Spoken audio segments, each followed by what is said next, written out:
Hi guys, today topic என்னன்னு பாத்தீங்கன்னா haemo concentrator. Haemo concentrator எதுக்கு யூஸ் பண்றோம்னு பாத்தீங்கன்னா டியூரிங் சிபிபி அப்போ பிளட்ல சொல்யூஷன் அதிகமாச்சுன்னா அதை ஹீமோடைல்யூஷன் சொல்லுவோம். அதை பிரிவென்டேஷன் பண்றதுக்காக நம்ம ஹீமோ கான்சென்ட்ரேட்டர் யூஸ் பண்றோம். இது எங்க யூஸ் பண்ணுவோம்னு பாத்தீங்கன்னா கார்டியோபல்மனரி பைபாஸ்ல. இது எந்த இடத்துல யூஸ் பண்றோம்னு பாத்தீங்கன்னா ரிசர்வாயர்ல ரீசர்க்குலேஷன் லைன் இருக்கும், அங்க நம்ம கனெக்ட் பண்ணி இதை நம்ம யூஸ் பண்ணுவோம். அடுத்து நம்ம என்ன பார்க்க போனா டைப்ஸ் 3 இருக்கு.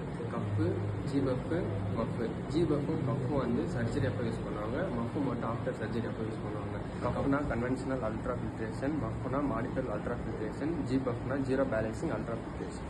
கஃபோட சர்க்கியூட் இப்போ நம்ம கஃபோட சர்க்கியூட் பார்க்கலாம். இப்போ ரிசர்வாயருக்கு பிளட் வருது, ரிசர்வாயர்ல இருந்து ஃபில்டர் ஆகி ஆக்சிஜனேட்டர் போகுது, ஆக்சிஜனேட்டர் ஃபில்டர் ஆகி பம்புக்கு போகுது. இது என்ன பம்புன்னு பார்த்தீங்கன்னா கார்டியோப்ளீஜியா பம்பு. அப்போ பம்புக்கு போற டைம்ல நம்ம ஆர்டீரியல் ஃபில்டரை கிளாம்ப்ல வச்சிருக்கோம்.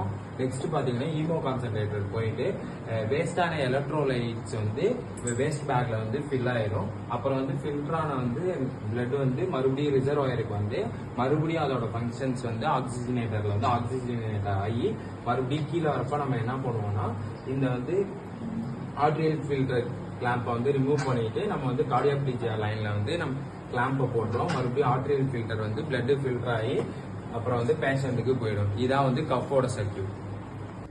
இப்போ நம்ம மஃபோட சர்க்கியூட் பார்க்கலாம். மஃபோட சர்க்கியூட் என்னன்னு பாத்தீங்கன்னா அயோட்டால இருந்து கேனலேஷன் போட்டு ஆர்டீரியல் ஃபில்டர் மூலியமா போகுது.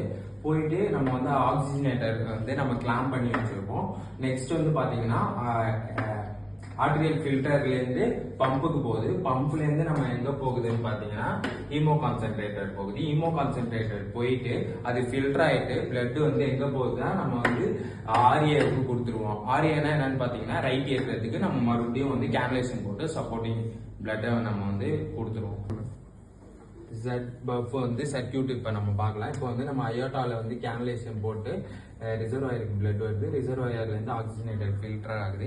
இப்போ நம்ம என்ன பண்ண போறோம்னா இங்க நம்ம இதை கிளாம்ப் பண்ணிட்டு ரிசர்வாயருக்கு வர லைனை கிளாம்ப் பண்ணிட்டு நம்ம இங்க இருந்து ஒரு ஒய் கனெக்டர் போட்டு பம்புக்கு பிளட் வர வைக்கிறோம். பம்ப்ல இருந்து என்ன ஆகுதுன்னா ஹீமோ கான்சென்ட்ரேட்டர் போயிட்டு அங்கேருந்து ஃபில்டர் ஆகுது. ஃபில்டர் ஆகுறது தான் எங்க வரும்னா வேஸ்ட் பேக் வரும். வேஸ்ட் பேக்ல இருந்து இங்க ஒரு லைன் போகும். அந்த லைனையும் நம்ம கிளாம்ப் பண்ணோம்னா நம்ம மறுபடியும் ஃபில்டர் ஆனது ரிசர்வாயருக்கே வந்துடும். ரிசர்வாயர்ல இருந்து ஆக்சிஜனேட்டட் நார்மல் சர்க்கியூட் ஆயிரும். இதான் ஜெட்-பஃப்னு சொல்லுவோம்.